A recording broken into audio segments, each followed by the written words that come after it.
The state's ultimate goal is data hostage-taking. In the landscape of 2026, they don't need to break down your door to destroy you. They just need to revoke your access to your digital life. Your cloud isn't a cloud. It's someone else's computer, and that someone is a corporation that will hand over your keys the moment the grid issues a compliance warrant. The soft man keeps his most sensitive assets on public servers, protected by standard encryption that the state's AI sentinels can crack in seconds. He is living in a glass house. The architect, however, builds a personal cloud bunker, a decentralized, encrypted, and invisible fortress for his critical data. Let's dismantle the public cloud trap. Services like Google Drive, iCloud, or Dropbox are not storage. They are surveillance nodes. They scan your files for sentiment. They analyze your gray zone contracts for tax anomalies. And they keep a metadata trail of every thought you've ever uploaded. In 2026, privacy policies are just disclaimers of betrayal. The architect realizes that if you don't own the hardware, you don't own the data. The first move in building a cloud bunker is infrastructure sovereignty. You stop renting space from the lords of the grid and start operating your own sovereign servers, NAS, located in neutral jurisdictions or physical safe zones. You are moving your digital brain from a public library to a private vault. Furthermore, we must address encryption as a biological barrier. The soft man relies on passkeys and two-factor authentication, 2FA, controlled by his phone provider, another grid node. The architect uses zero-knowledge architecture. This means the keys to the bunker are held only by the architect, and they are never stored in a digital format that can be scraped. He uses biometric cold storage or physical hardware keys, YubiKeys, that require his physical presence to unlock. He treats his data like plutonium. It is only safe when it is encrypted at rest and encrypted in transit, using protocols that the current state-level AI cannot brute force. You aren't just hiding files, you are electromagnetically shielding your intent. The soft man thinks a VPN makes him invisible. He is a victim of marketing. Most VPNs in 2026 are honeypots or compliant entities that log every sovereign signal you send. The architect builds his own shadow tunneling networks. He uses Tor bridges, I2P, Invisible Internet Project, and self-hosted VPNs running on hardened Linux kernels. He is creating a data path that doesn't show up on the state's traffic analysis maps. He is a ghost in the machine. He realizes that anonymity is the only true security. If they can't find the bunker, they can't siege the bunker. We must also talk about the redundancy of the apocalypse. In the year 2026, fiber optic sabotage and regional internet blackouts are common tools of social control. The soft man loses access to his life the moment the Wi-Fi goes down. The architect practices multi-medium redundancy. His cloud bunker is mirrored across 3 states of matter: a sovereign physical server in his perimeter, an encrypted decentralized cloud like IPFS or Arweave that lives on the global mesh, and a cold physical backup, optical disks or Faraday shielded drives, hidden in a resource-cannibalized location. He has achieved data persistence. Even if the global grid goes dark, the architect's instruction manual for sovereignty remains online for him. The architect understands metadata sanitization. Even an encrypted file can leak information through its size, timestamp, and origin. The state's AI uses traffic pattern recognition to guess what you are hiding. The architect uses data obfuscation. He pads his bunker with white noise data. He scatters his true assets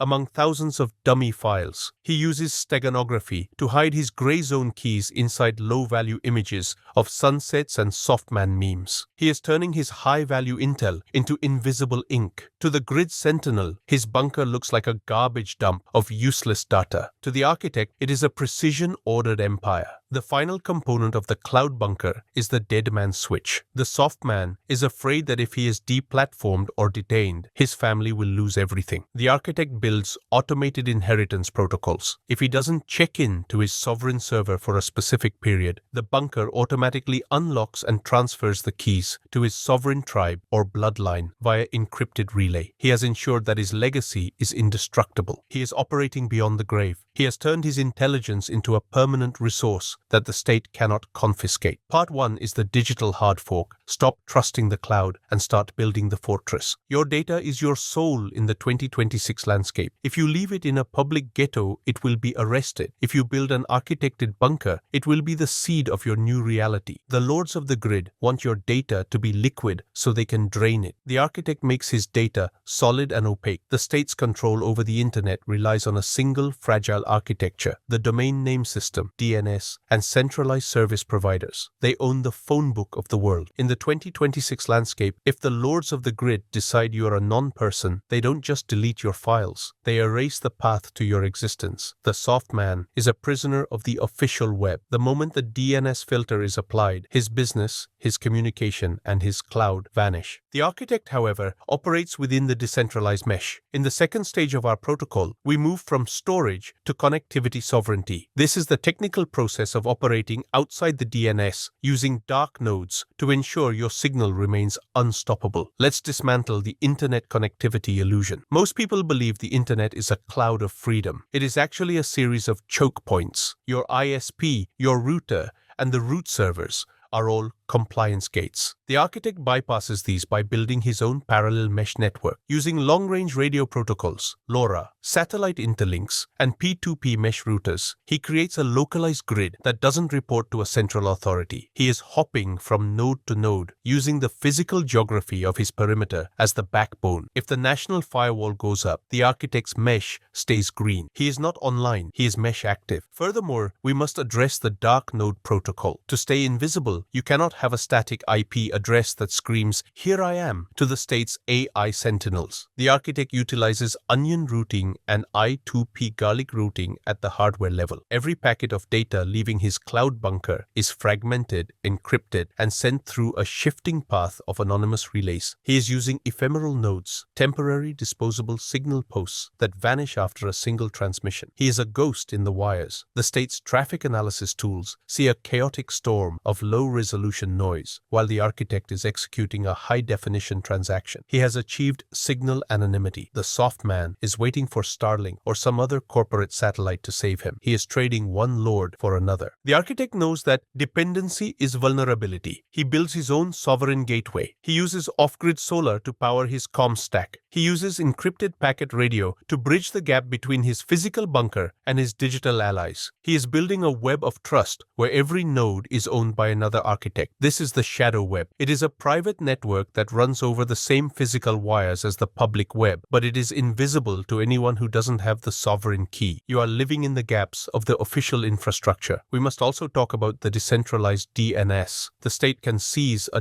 .com or a .ru domain in seconds. The architect uses Handshake or ENS, Ethereum Name Service protocols, naming systems that live on the blockchain. These domains cannot be revoked by a government or a corporation. They are hard-coded into the global ledger. Your cloud bunker doesn't have a name that the grid recognizes. It has a hash that only your sovereign signal can resolve. You have decoupled your identity from the state's registry. You are an unindexable entity. The architect understands bandwidth arbitrage. In 2026, high-speed data is monitored data. The state prioritizes compliance traffic. The architect uses burst transmission. He doesn't stay connected 24/7, leaving a digital heat signature. He buffers his data, compresses it into high-density blobs, and flashes it across the mesh in milliseconds. He is kinetic. By the time the state's AI detects a data anomaly, the architect has already disconnected and shifted his node. He is flickering in and out of the grid, maintaining operational uptime while remaining statistically invisible. The final component of the decentralized mesh is peer-to-peer value transfer. Your cloud bunker isn't just for photos and contracts. It is the vault for your sovereign liquidity. By running a Bitcoin full node or a Monero node inside your mesh bunker, you are participating in a global economy that doesn't recognize borders or digital rubles. You are the bank, the clearance house, and the vault. You have exited the financial grid at the atomic level. You are trading value for value through an encrypted tunnel that the state cannot observe or tax. Part 2 is the technical hard fork. Stop being a client of the internet and start being a node of the mesh. The lords of the grid want you to log in. The architect chooses to infiltrate. If you rely on their login, they own your will. If you operate your own node, you own the reality. In the year 2026, the mesh is the only place where free intent can still be broadcast. The state's ultimate weapon is erasure. If they can't control your data, they will try to annihilate it. In the 2026 landscape, a digital raid isn't a physical physical door kick. It's a coordinated state-level delete on your servers, your backups, and your identity. The soft man is one server failure or one compliance wipe away from total amnesia. He has no biological redundancy. The architect, however, executes the data ghost protocol. This is the final stage of the cloud bunker, ensuring that your sovereign essence is so fragmented, resilient, and ghost-like that it can be reconstituted from a single seed, even if the entire grid is scorched. Let's dismantle the centralized backup delusion. If you have one main server, you have a target. The architect practices holographic storage. In a hologram, if you break the glass, every tiny fragment still contains the image of the whole. The architect applies this to his data. He uses erasure coding and secret sharing, Shamir's secret sharing. He splits his master key into 7 fragments and distributes them across 7 different sovereign nodes in 7 different jurisdictions. No single node has the data. No single node can be tortured for the secret. Only when the architect's intent signals the reconstitution do the pieces fly back together. You are nowhere and everywhere. You are a data ghost that cannot be executed. Furthermore, we must address the seed phrase DNA. The soft man relies on hard drives and external storage. These are physical liabilities that can be confiscated. The architect relies on biological encryption. He has hard-coded his master seed phrase into his own neural architecture using advanced mnemonic palaces. He has converted his bunker's access code into a story, a song, or a set of coordinates that only he understands. He is the walking vault. If he loses every physical device he owns, he can walk into a gray zone internet cafe in a different hemisphere, buy a clean laptop with scavenged silver, and download his empire from the mesh using nothing but his own memory. He has achieved hardware independence. The soft man is terrified of data corruption. He fears the bit rot. The architect builds self-healing infrastructure. Using decentralized protocols like IPFS, Interplanetary File System, or Filecoin, his cloud bunker is pinned by a global network of independent nodes. If one node goes offline, the network automatically regenerates the data on a new node. It is a digital immune system. The lords of the grid cannot delete your files because they don't know who is holding them. They are fighting a cloud that has no center. You are not storing data. You are infusing it into the fabric of the global network. We must also talk about the synthetic resurrection. In the year 2026, the state will try to gaslight your history. They will alter public ledgers to say you never owned that land, never made that trade, or never existed. The architect uses immutable proof of existence. He hashes his critical contracts and stamps them into the Bitcoin time chain. He has a mathematics-backed witness that the state cannot argue with. This is his legal bunker. When the official reality tries to erase him, he presents the cryptographic truth. He has anchored his ghost to the most secure ledger in human history. He has externalized his integrity. The architect understands the poison pill protocol. If a physical node of his bunker is compromised by a state asset, the node doesn't just lock, it self-annihilates. Using automated drive wipe triggers and physical thermite charges on the controller boards, the architect ensures that confiscated hardware is useless junk. He would rather delete the node than leak the logic. Because his data is holographically distributed, the loss of one node is a minor metabolic cost, but for the state, it is a dead end. You are denying the enemy the intelligence they need to map your sovereign perimeter. The final component of the data ghost is the inheritance of the signal. As we discussed in the sovereign mindset, the architect thinks in centuries. His cloud bunker contains the operating system of his bloodline. It contains the family ledger, the private keys to the assets, and the architect's instruction manual for his children. Through the dead man's switch, he ensures that the signal never dies. He is digitally immortal. His will is hard-coded into the mesh. He has cannibalized the technology of the lords to ensure that his sovereign logic outlasts the totalitarian final boss. Part 3 is the final integration. Stop saving files and start encoding your will. The cloud bunker is not a gallery of the past. It is the launchpad of the future. If you are fragile, the grid will break you. If you are solid, the grid will crush you. But if you are a ghost, the grid will pass right through you. In 2026, information is the only thing that can travel faster than the state. If your bunker is architected correctly, you are invulnerable. The bunker is hidden. The mesh is active. The ghost is in the machine.